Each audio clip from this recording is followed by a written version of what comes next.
When you first heard, the earthquake hit Haiti, what was your reaction? I'm sure it's one of emotion. My first reaction was, oh my God, they can't deal with that. And for me, I knew that it wasn't going. I first knew by a phone call saying that it had happened. And I just knew I couldn't think about anything else because I knew it was going to be much worse than what we normally would respond to and say, oh my gosh, that's going to be terrible. I knew it would be bad. Obviously, when something like this happens, you expect an international response. Did you feel that they would be effective? Do you think we'd have the world would have the ability to respond? Did I think? You know what? I didn't know because for so many years, Haiti would come in and out, and we brushed them off. And you just say, oh, again, oh, those poor people. They're always poor. They're always going to be poor. And we give them a little bit of something, and I haven't ever seen people to really react emotionally to Haiti, and this time was different. I did feel that there was an overwhelming emotional outpouring to them, and that was very touching. When the rescue efforts began, a few days after, did you feel that they'd be able to, with the already nearly collapsed infrastructure on the best days, do you think they would be able to respond, as if they were in a well-off society? No, I think what I imagined would happen is kind of what did happen, because there aren't roads. The airport is pretty tiny. The roads that do exist, they're not large enough. They're not boulevard-esque so that you could land planes on them if you needed to. There's not, and then also knowing which buildings and which government officials and entities were affected.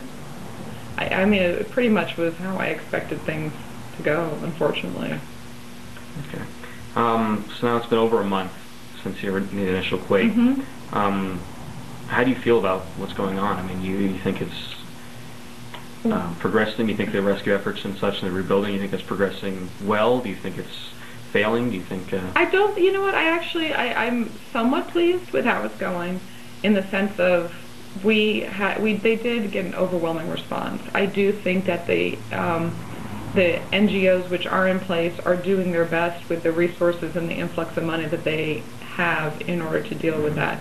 We're kind of transitioning out of the initial crisis stage where you're dealing with injuries and trauma and people being hurt and needing medical attention into the longer-term food, water, sustainability, housing, getting people out of the camps. And that's, I think, to me it seems to be going into that progression smoothly. All right, that's pretty much all I have, but are there any thoughts or feelings you'd like to say or have printed? Yeah, a couple of things which my little soapbox is, I think it's, again, not to harp on, but to go back and have repeated every time that's the poorest country in the Western Hemisphere, oh, those poor people, pitiable, and there's not much more that goes beyond that. And what I want to remind people of is that Haiti was the first black republic. They were the only successful slave rebellion. In 1804, they freed themselves from their captors. And when you put yourself in that mentality of 200 years ago, you realize how the other white slave owner countries reacted. And so because they were a successful slave rebellion, the last thing they wanted to do was to treat them fairly, perhaps causing that kind of chain reaction among other slaves to realize this is a success and this is what we want. So a lot of the reason why Haiti is the way it is monetarily, financially, is because they were the object of an embargo and an object of a lot of negative and unfair trade practices, because they did not want to encourage other people to revolt against their slave owners. So I think that historical perspective is always important to me for people to know. It's not that they're just poor, stupid people, and they're trying to come out, like a lot of Africa and a lot of other countries somewhat infected by colonialism, they're still trying to come out from underneath that and discover who they are.